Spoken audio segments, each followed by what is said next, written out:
Hi, I'm Adam. And I'm Nitan, and this is Stories from the Eastern West, a show telling you little-known stories that changed our world. Today's story is about magic, old-fashioned good versus evil magic. Our host and guide will be Clara Kleininger. When Clara was a little girl, her grandmother made sure she knew that magic was not a game. But many years later, she still had some questions, so she knocked on a witch's door. Coming up on Stories from the East and West. Zlín, Praha, Warszawa, Madrid, London, Paris, New York, Casablanca. Where you see a kind of totality of the human presence. Absolutely, absolutely. That is exactly Tak jak my w życiu, nigdy do końca nie ma odpowiedzi i nie będzie. To jest takie... Stories from the Eastern West.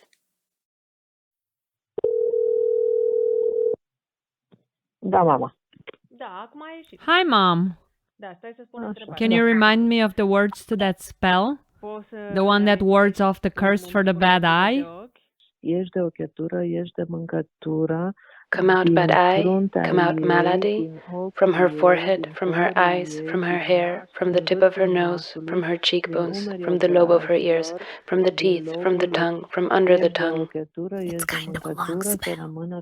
Come out bad eye, come out malady, Clara shall remain clean, like the pure Holy Mary enlightened. When are you supposed to say this? Da, You know when you feel bad from the bad eye. It's a special way of feeling unwell. Când ți-e rău de ochi. The existence of invisible forces is something deeply rooted in the collective imagination of Central and Eastern Europe. Powers that can be tamed or invoked by select people to help or even hurt others. Sometimes they're said half-jokingly in folk sayings or spells. Other times, it seems like they're being handled by professionals. Our story today is taken up by Clara, one of the voices from that recording. She's an anthropologist and filmmaker from Romania. For many years now, Clara has been trying to get her head around Romanian witchcraft ever since she'd heard a family story as a child.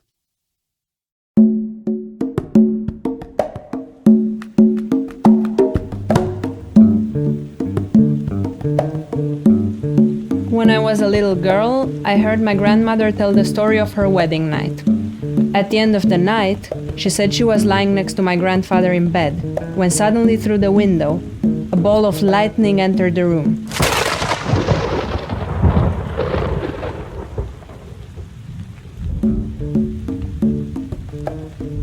Wondering what it was, my grandmother reached out and touched it. She immediately lost the ability to speak, and she didn't get her voice back for several days. My grandfather went to look for a priest who could get rid of the spell. He had to ride his carriage over to the next village. On the way, there was a small bridge that crossed a river, but his horse just stopped right before it and refused to cross it. My grandfather was forced to turn back and take a much longer road around it. This was interpreted as decisive evidence that this was magic, and the suspect, a neighbor who had apparently had an affair with my grandfather before his wedding. That wasn't the last strange story I heard. Throughout my childhood, I heard many stories about witches, or vrăjitoare, as they're called in Romanian, especially about how people with problems went to witches to get their help. When I later became a university student studying anthropology, I decided to write my BA thesis on this topic. I went to Poenari, where my grandmother came from, to do some research. But people were hesitant to talk about it. They kept repeating that they were churchgoers and that they didn't know anything about witchcraft. It was taboo, even though it was still widely practiced. So I teamed up with my grandmother, who was well respected in the village. We started going from house to house with a tape recorder asking about witchcraft. She would try to make people tell their stories in a diplomatic way, and I would take notes. Eventually, we were told who the local witch was, an older lady in a neighboring village. She accepted my request to meet me. When I came to her house, her last client was leaving. It was a policeman on duty. Eu studiez la Viena și îmi scriu lucrarea de licență I introduced myself and explained I was studying in Vienna. I told her I wanted to write my thesis about the healing and magical practices in these villages. She immediately asked me if I came to be healed of the bad eye. I told her that no, I hadn't, and that I had just come to ask why people come to see her. She said she needed to consult my cards. I explained again that I wasn't interested in my future.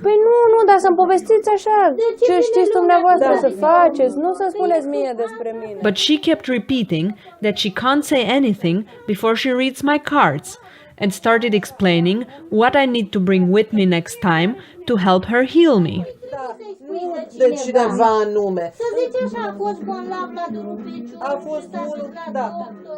Romania today is possibly the only European country where you can bump into a witch at the supermarket.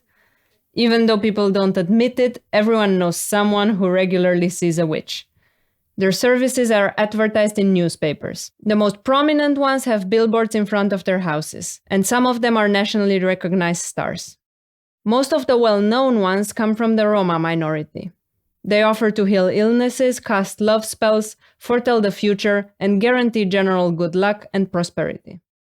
When Monica, a producer from Stories from the Eastern West, approached me about this episode, it was a chance for me to return to the subject. I'd finished doing thesis research nearly 10 years ago, but since then, a lot had changed. Witches had started using the internet to advertise their services. Monica and I looked through hundreds of online ads and addresses. We found ads from women of all ages and specialities. What are you typing? Fortune teller, prezicătoare, in Bucharest, no? Mm-hmm. București. Okay, so it seems like a lot of them have their own websites. Tămăduitoarea Ana. Does this say what she does? Yes, it does. Astrology, tarot, love and marriage, farmece și blesteme. She can bring the loved person back, cure alcoholism, and take out the quicksilver. Okay. Clubul vrăjitoarelor. Does that mean the witch club? Yeah. What does that mean?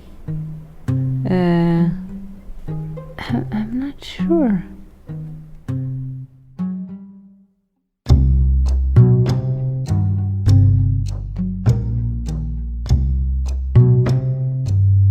Our attention was drawn to the ad of a very elderly vrăjitoare. It showed a picture of her posing in traditional Romanian clothes, holding an old-fashioned clay pot and a wooden spoon.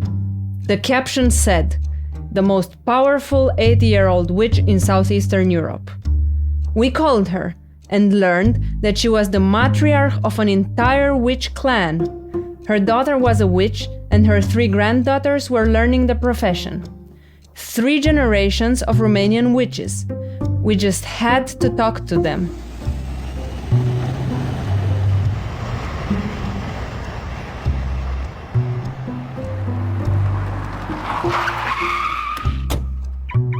When we arrived in Bucharest, our meeting was postponed. And then, it happened again. The addresses we were supposed to go to changed. Eventually, we were asked to go to a different city. When we arrived in Ploiești, an hour ride north from Bucharest, we were greeted by a very elegant lady. She was like the sort of fortune teller you might see in a Disney film. She led us into her house, a fancy villa full of replicas of ancient statues and expensive-looking gold furniture. We were told the mother was sick and that she would be the one talking to us. Also, she did not have 3 daughters. It quickly became clear she was not the person we were supposed to talk to, but a person chosen by her relatives to best represent the family. Uitați să vă roage să vă prezentați, să spuneți cine sunteți, cum vă numiți și ce lucrați. Da, cum. Numele meu este Aurelia Ardelanca. My name is Aurelia Ardelanca. Sunt o tămăduitoare. I'm a healer, fortune teller, and clairvoyant. Magie albă. I work with white magic and I undo cuninile legate. I bring lost lovers back. I bring prosperity to households. I help businesses. I heal illnesses that come from evil spells. I bring back people who broke up. I heal alcoholism. I heal quicksilver poisoning. La bărbați le fac care sunt impotenți. For impotent men, I have cures, plants, spells. Nobody else knows them. They're my secrets and my grandmother's. Sunt secrete și de bunicile mele. My gift is white magic. I remove the black magic and I help people who come to me with problems. Și ajut oamenii cu probleme care apelează la mine. At this point, I should explain some of the terms Mrs. Ardelanca mentioned. The first one is cununiile legate. She kept repeating that she deals with it at least a dozen times during our meeting with her. Cununiile legate roughly translates as tied marriage. I later asked my mother to explain what it meant. Just like my grandmother, she's a fountain of knowledge about magical practices. Cununiile legate means that you can't get married, even though you're beautiful and intelligent and a good girl, even though boys like you, you even have a lover or a fiancé, but you're not able to get married. It doesn't end in a marriage. Then that means you have a cununiile legate. Cum ajungi să ai cununiile legate? Okay, how do you get it?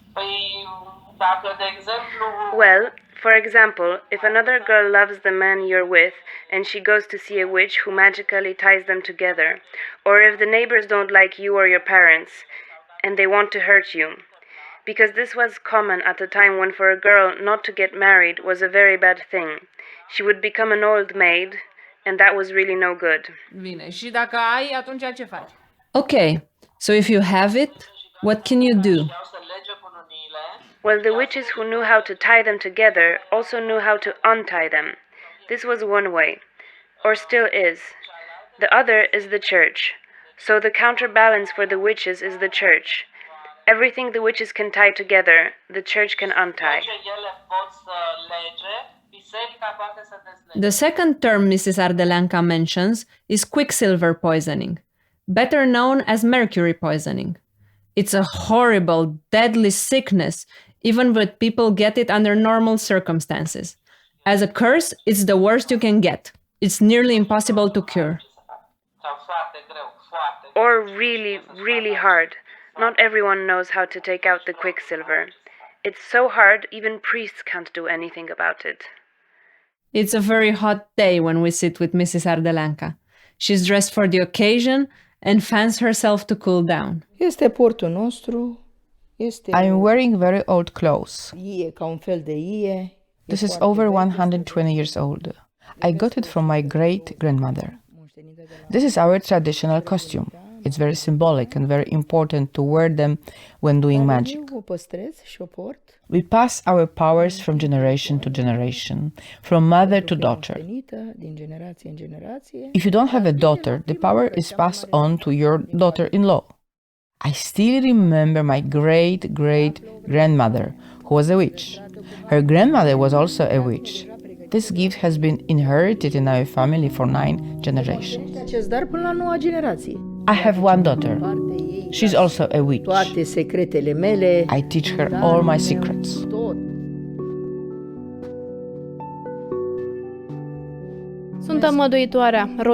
My name is Rodica the Healer. I'm a clairvoyant and a visionary. I'm 30 years old.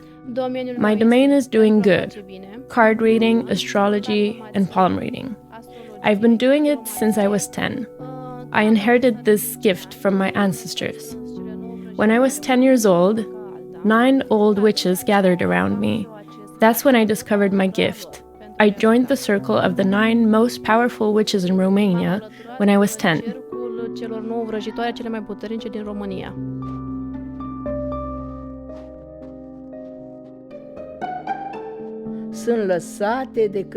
In the past, there were no doctors. When someone was sick or got the bad eye, he would go to the witch and she would take the bad charm off. This has been practiced on Earth since very old times. If it depends on me, I will solve their problems. If the cards show me it's something I can't solve and that he has to go to the doctor, I send him to the doctor. If the cards show that it doesn't depend on me or a doctor, I will send him to a priest. What the cards show me, that's how I will guide the person. You can catch a curse by accident, or someone can send it on purpose to harm you. It can be sent to your doorstep and you won't even know why you're sick. Some will get help from a doctor, others from a witch. Many people don't know where to solve their problems. They go to the doctors or to the monasteries. If something is sent from God, only God can undo it. But if something is sent from a witch, only a witch can undo it. Do people ask for black magic? Yes. People come and ask for black magic. They're upset, they're angry, they want to get revenge. They don't use their fists anymore. They don't quarrel, they don't make scandals. They turn to black magic in secret and take their revenge that way. I don't practice black magic. I only do good. I undo spells. I pray. I make the sign of the cross. I use my secret plants and herbs. I have some for every problem. I work at night and during the day. I go to a riverbank next to a forest. That's where I work at night. After midnight, the powers are the strongest. That's when the sky opens up.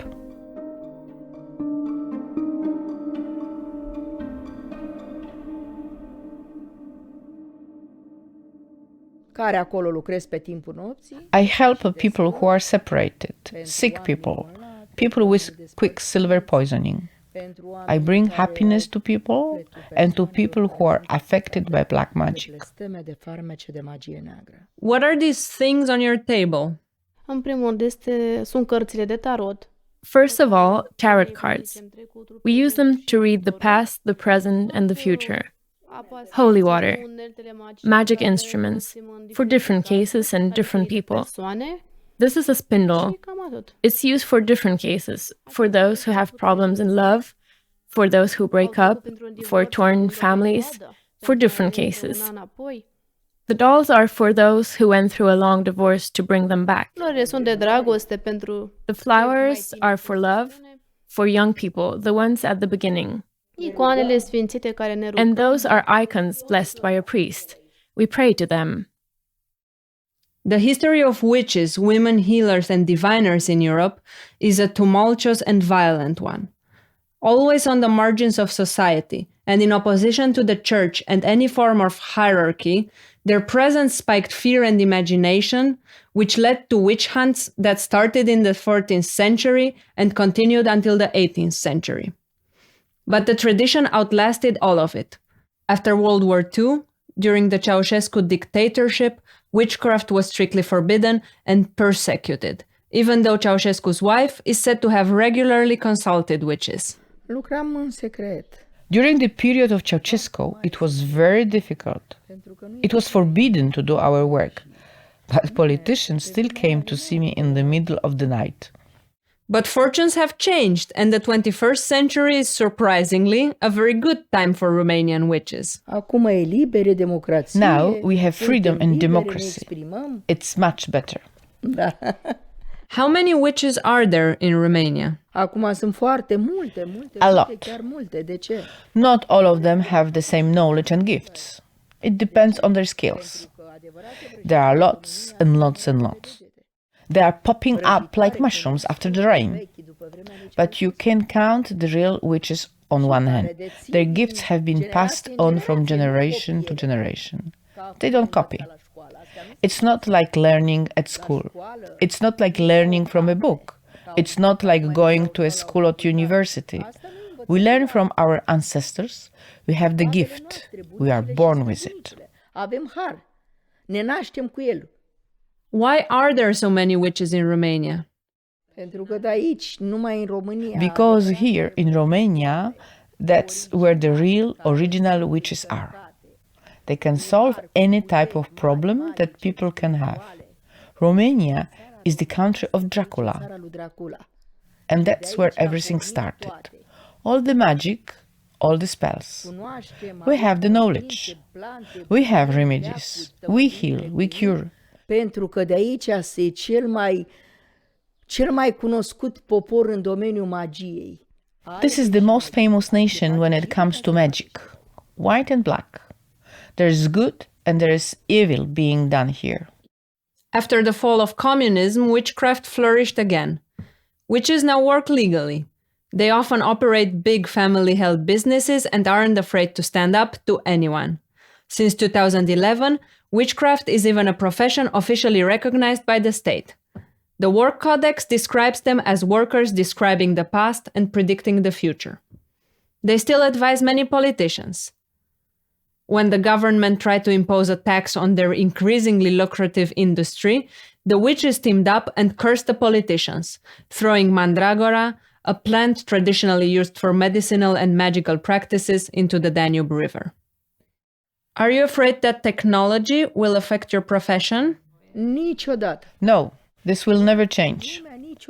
Some people believe in it and some don't. I have all sorts of people coming to seek my help. Cele mai multe persoane sună. I have clients from all around the world. Care apelează telefonic. They contact us by phone, WhatsApp, the internet. Mesaje prin WhatsApp, pe internet, sună și le putem ajuta și rezolva. Pe baza datelor de naștere, pe numele de botez și prin...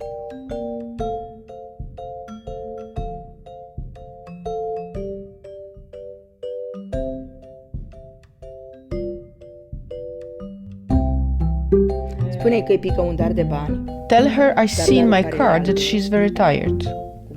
I see a long journey. She's been thinking about it. She will meet someone who will be dear to her, now or in a short time. A avut două relații în viața ei. She had two important relationships in her life. In one of the relationships, someone acted behind the other's back. There's a man thinking about her, but he doesn't dare to express the feelings. It's someone in her proximity. Din jurul ei, din apropierea ei. Is she reading my cards? Yes.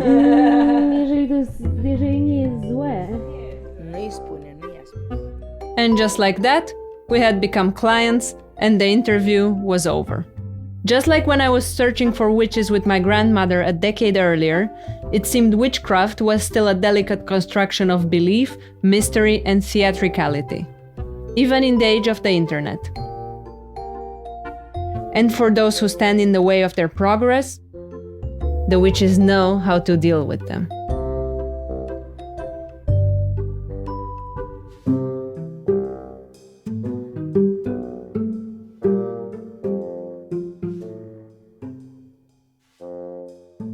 This episode of Stories from the Eastern West was written and produced by Monika Proba and Clara Kleininger for Culture.pl and hosted by Adam Żuławski and me, Nizan Reisner.